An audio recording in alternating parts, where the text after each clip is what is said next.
Assalamualaikum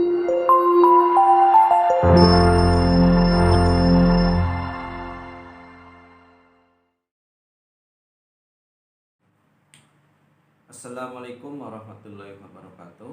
Baik, mari kita lanjutkan untuk yang kedua. Setelah kita mempelajari tentang keutamaan orang-orang yang menuntut ilmu, sekarang kita akan memahami tentang dalil atau perintah orang menuntut ilmu, atau perintah tentang supaya berilmu pengetahuan. Kalian bisa buka di halaman 164 ya, di dalam buku paket. Di situ ada Quran surat At-Taubah ayat 122. Mari kita baca bersama-sama ya untuk Quran surat At-Taubah 122. Kita awali dengan basmalah terlebih dahulu. Bismillahirrahmanirrahim. Wa ma kana lil mu'minuna liyanfiru kaffah فلولا نفر من كل فرقة منهم طائفة ليتفقهوا في الدين ولينذروا قومهم إذا رجعوا إليهم لعلهم يهتدون. Artinya, dan tidak sepatutnya orang-orang mukmin itu semuanya pergi ke medan perang. Mengapa sebagian dari setiap golongan di antara mereka tidak pergi untuk memperdalam pengetahuan agama mereka dan untuk memberi peringatan kepada kaumnya apabila mereka telah kembali agar mereka dapat menjaga dirinya. Baik, di dalam Quran surat At-Taubah 122 ini ada 3 poin ya yang dapat kita pahami.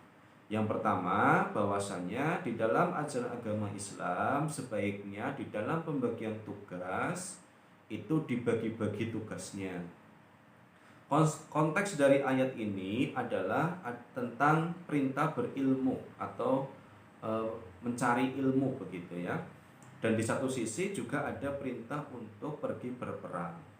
Maka di sini Allah memerintahkan supaya ketika orang Islam terjadi peperangan, itu tidak semuanya berangkat berperang, tapi juga ada yang tetap tinggal di rumahnya untuk belajar tentang ilmu pengetahuan. Itu yang pertama.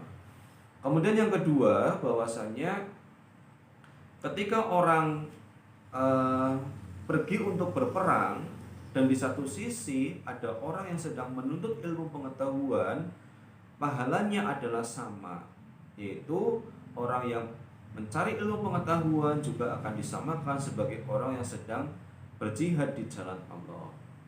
Jadi ketika ada perperangan, kita juga dianjurkan untuk tetap belajar. Kalau nanti kita berangkat perang misalkan, kemudian meninggal semuanya itu umat Islam dan tidak ada lagi orang yang bisa mendakwakan Islam, Islam bagaimana? Kan begitu jadinya. Sehingga ada orang yang berangkat berperang, ada juga yang tetap tinggal untuk mencari ilmu dan juga mengajarkannya. Jadi ada 3 poin ya di situ. Ada pembagian tugas di dalam berperang dan juga ada yang menuntut ilmu. Yang kedua, bahwasanya pahala orang yang berilmu itu sama dengan orang yang berjihad di jalan Allah atau berperang tadi.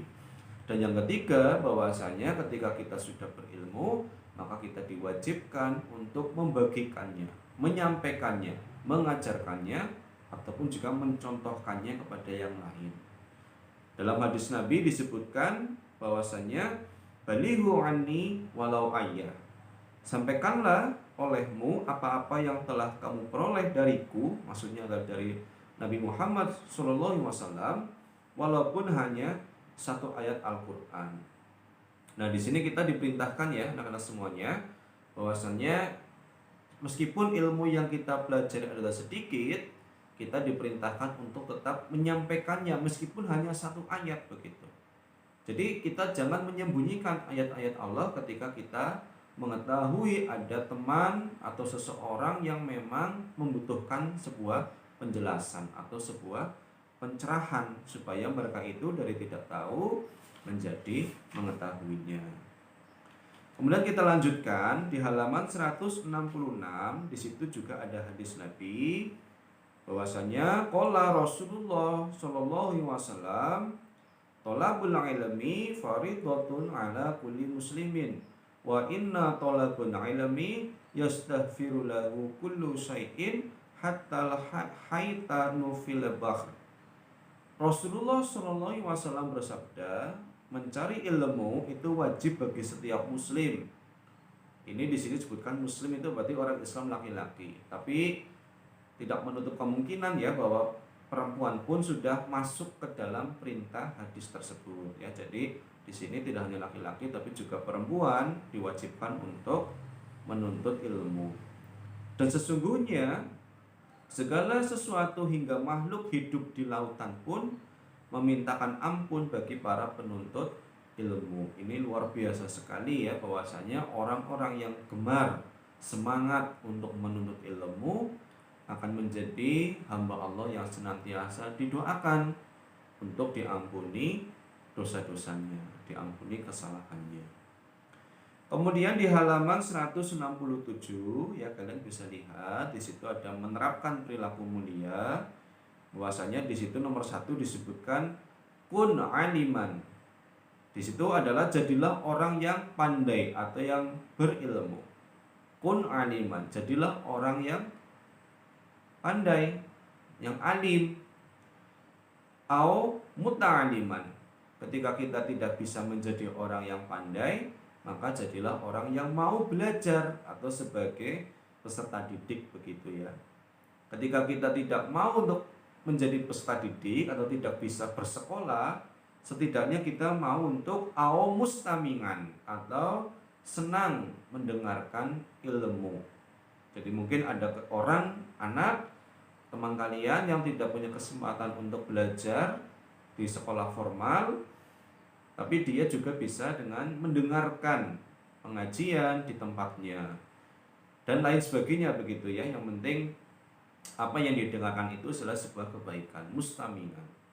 Ketika dia tidak bisa untuk menjadi pendengar yang baik, maka setidaknya di poin keempat dia adalah menjadi orang yang muhibban, yaitu orang yang mencintai ilmu.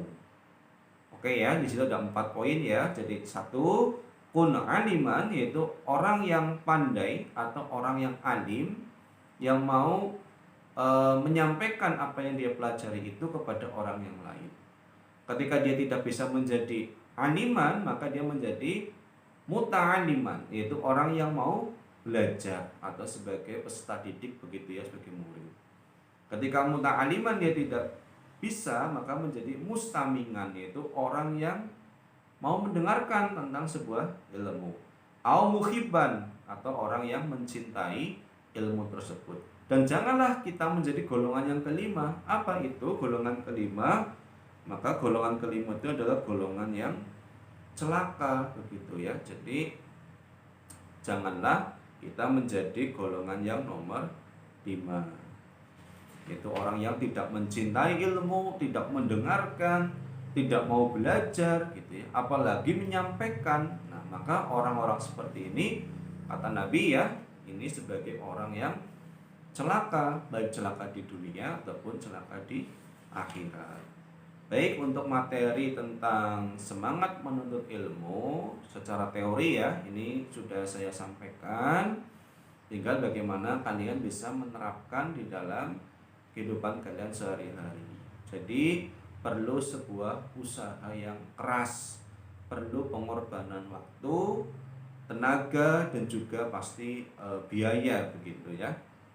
Tapi kalau itu memang untuk kebaikan, maka setidaknya kita juga mau untuk membuktikan pada diri sendiri dan juga orang-orang yang berada di sekitar kita bahwa apa yang kita pelajari selama ini memang membuahkan manfaat untuk diri kita sendiri dan juga untuk orang-orang yang berada di sekitar kita. Saya berharap kalian tetap semangat meskipun secara daring ya, terus menerus. Ini sudah hampir mau 1 tahun. Kita pun juga terus berdoa supaya wabah pandemi ya COVID-19 ini bisa segera berakhir dan kita bisa bertatap muka menjalani kehidupan normal seperti dulu ya, sebelum ada virus ini. Dari saya cukup sekian, mudah-mudahan bermanfaat. Billahi taufiq wal hidayah. Wassalamualaikum warahmatullahi wabarakatuh.